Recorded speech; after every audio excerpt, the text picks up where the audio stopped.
na religion nito. Sana mas maintindihan natin na itong kaso na to, hindi ito usapin lang ng isang tao. Ito ay usapin ng isang pananampalataya. Mahalagang i-ano natin yon, ilagay natin sa, wag natin ialis ang usapin na yon sapagkat meron tayo sa konstitusyon na paghihiwalay ng religion at ng estado. Since sa ilalim po ng Constitution natin, dalawa ang main ideas nito.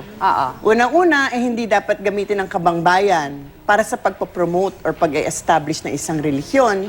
Then you cannot use it in state universities. But of course, kung pribadong isang...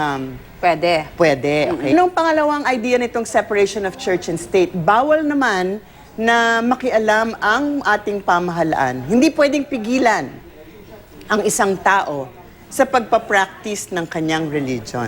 Sinasabi din naman ng Korte Suprema sa madaming kaso, actually, hindi naman talaga ito absolute. Hindi absolute na hindi pwedeng makialam ang gobyerno, hindi absolute na hindi pwedeng pakialaman to a certain extent. No? Okay. Sabi nga ng Korte Suprema, kasi dalawa ding bagay yan. Merong freedom to believe and freedom to act. Right. Okay? Yung freedom to believe, yan, absolute yan. Pwede kang maniwala kung kanino mang Diyos yan, kung ano mang paniniwala.